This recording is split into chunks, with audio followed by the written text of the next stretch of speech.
Halo guys, kembali lagi bersama Mimin di channel Nah Film. Dan pada video kali ini Mimin akan meneruskan alur cerita Jet Dynasty episode 2 karena Mimin sudah ketinggalan banyak episode. Dan pada Jet Dynasty episode 2 ini menceritakan Xiaofan dan Jingyu yang dibawa ke sekte Qingyun setelah mereka menjadi yatim piatu dan diangkat menjadi murid di sana. Dan seperti apa cerita selengkapnya? Kita langsung saja masuk alur ceritanya.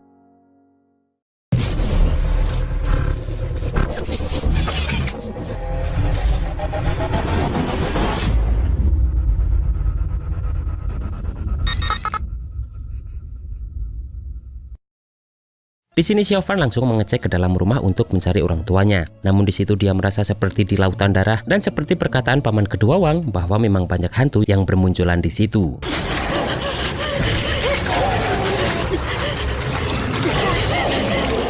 Dia pun terbangun dari tidurnya dan menganggap itu semua hanya mimpi. Xiaofan pergi keluar untuk mencari orang tuanya, namun desa masih terlihat sangat sepi.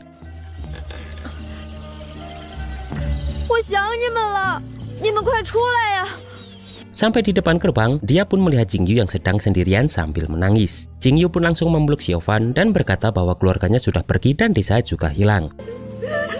Di sini Xiaofan pun masih tak percaya dengan hal itu dan bingung apa yang harus mereka lakukan sekarang. Namun tak lama kemudian datanglah seorang yang bernama Xiao Yicai yang membawa mereka ke sekte Qingyun. Di sini Yicai membawa mereka karena gurunya mempunyai beberapa pertanyaan untuk mereka berdua.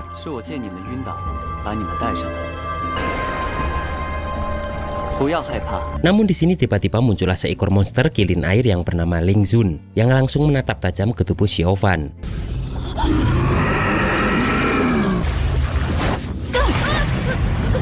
Yicai pun langsung meminta Ling Zun jangan marah kepada mereka berdua karena kedatangan Xiaofan dan Jingyu dipanggil khusus oleh gurunya. Di sini Yicai menyuruh mereka berdua untuk tak takut karena Ling Zun adalah binatang yang sudah membangkitkan kecerdasannya dan tak akan menyakiti manusia. Dan Yicai pun juga memberitahu bahwa Ling Zun adalah binatang suci kuno yang ditaklukkan oleh leluhur Jingye ribuan tahun yang lalu. Mendengar itu, Ling Zun pun langsung kembali ke dalam habitatnya. Di sini Xiaofan mengambil mutiara merah yang kemarin diberikan oleh Biksu Puzi dan mungkin kilin air tadi bereaksi karena benda tersebut.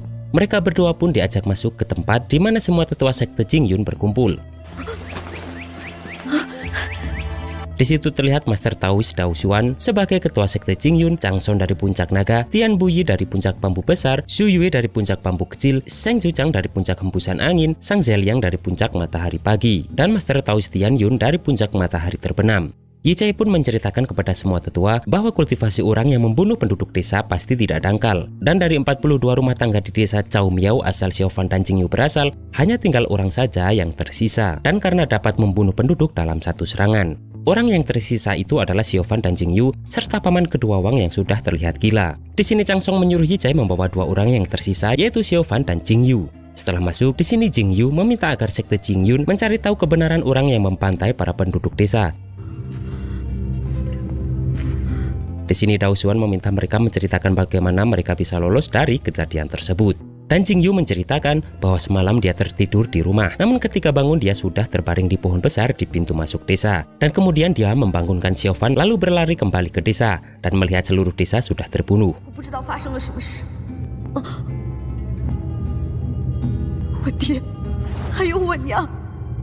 Kemudian Dao Xuan pun bertanya kepada Xiaofan, namun di sini Xiaofan hanya bisa terdiam karena dia sudah berjanji kepada gurunya untuk merahasiakannya.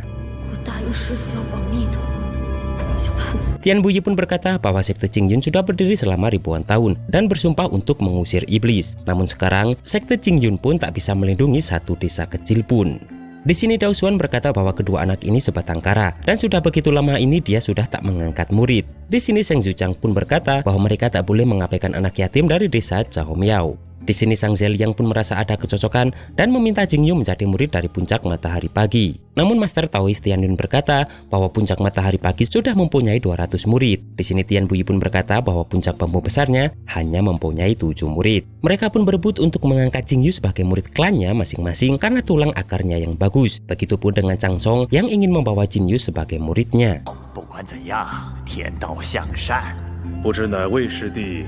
可将他们收归，不如就让他投入我们下。说到弟子人数，你们最少也是100人以上。不如就让张小凡去大竹峰吧。Karena perdebatan tersebut, di sini Dao Xuan memutuskan bahwa Jingyu akan menjadi murid puncak naga dan Xiaofan akan menjadi murid dari puncak bambu besar. 此事就告一段落。是。 Tak lama kemudian Yizai pun memperkenalkan Jingyu kepada Chang Son yang akan menjadi gurunya. Sedangkan Xiaofan dibawa oleh Tian Buyi dan di sini pun terlihat murid dari puncak bambu besar yang bernama Song Daren yang berkata bahwa kelak mereka akan menjadi saudara. 小凡，青云门自会安排妥当。 小师弟，跟我们走吧。 Sebelum pergi pun, Jingyu langsung memeluk Xiaofan dan memberi pesan agar jangan sampai Xiaofan digertak oleh orang lain. Dan di sini mereka pun berpisah. Singkat cerita, Xiaofan pun sudah berada di puncak bambu besar dan dibully oleh para seniornya yang lain. Salah seorang mengambil pedang kayu yang dibawa Xiaofan untuk berlatih kemarin. 看这细胳膊细腿的，底子行不行？哎，小师弟，你练过什么功夫吗？肯定是。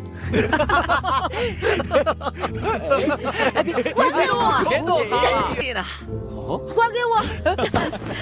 Tak lama kemudian datanglah gadis cantik yang menyelamatkan Xiaofan dari para murid itu. Dia bernama Ling Er, yaitu anak dari Tian Buyi. 再欺负他，我就告诉爹和娘。 Daren pun yang datang juga memperkenalkan Xiaofan kepada kakak-kakak seniornya yang tadi membuli tersebut. Mereka adalah Zheng Dali, Lu Daxin, He Daxi, dan Du Bisu. Di sini Daren pun menyuruh Xiaofan segera bersiap untuk memberi penghormatan kepada gurunya dan istrinya. 欢迎小师弟。爹，娘，师傅，师娘。 Di sini Xiaofan membawakan teh sebagai rasa hormat untuk mereka. 师娘，请喝茶。师傅，请喝茶。 乖孩子，以后大烛风。 Namun di sini Tian Buyi yang meminumnya sedikit kecewa karena dia sebenarnya menginginkan Jingyu sebagai muridnya. Dan Tian Buyi menyerahkan semua latihan ke depan kepada Daren, kemudian mereka berdua pun pergi. Di sini Ling Er langsung berjanji jika mulai sekarang dialah yang akan melindungi Xiaofan. 你们把吃的都抢光了，小师弟吃什么呀？ Saat makan pun, di sini Xiaofan masih terdiam tak bisa makan karena tak dapat lauk. Namun karena mereka semua sekarang adalah saudara, mereka pun memberikan semua lauknya kepada Xiaofan. 小师妹，我们可以继续吃饭了吗？还有我呢。 Pada malam harinya, di sini Xiaofan pun mengambil mutiara yang diberikan gurunya. Dia juga teringat jika Xiaofan harus berlatih setiap hari saat malam hari dan tak boleh di depan orang. Dan di sini dia pun langsung berlatih mantra yang diajarkan Biksu Puzi kemarin.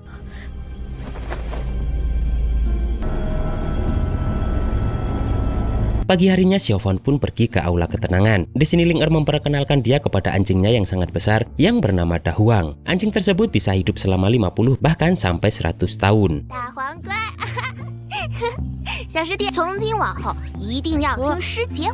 Tak lama kemudian Daren pun datang dan mengajak Xiaofan untuk mengajarinya berlatih. Di sini Daren mengajaknya ke hutan bambu karena aturan di puncak bambu besar adalah bahwa murid yang baru bergabung harus menebang bambu setiap hari selama 3 tahun. 那都和我来吧。 Namun karena Xiaofan masih terlalu muda, Daren pun menyuruh dia memotong satu bambu saja setiap hari. Di sini Ling Er pun langsung pamer kemampuannya menebang kayu.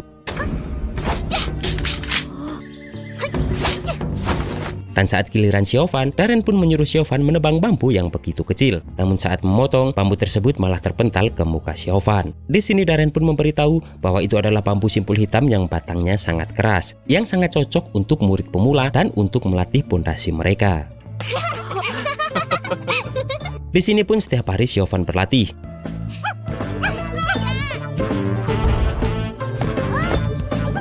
Bahkan dia sempat bisa mengeluarkan kekuatan dari telapak tangannya.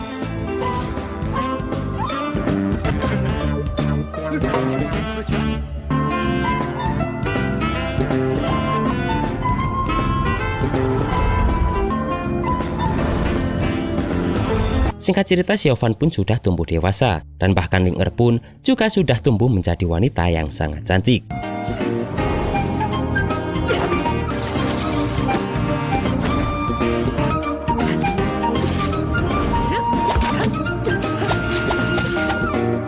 Dan di sini Ling Er pun langsung mengajak Xiaofan untuk kembali.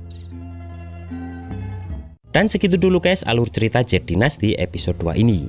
Pegel. Dan bagaimana perjuangan Xiaofan untuk menjadi lebih kuat? Kita tunggu saja di Jet Dynasty episode yang akan datang. Akhir kata, see you next episode.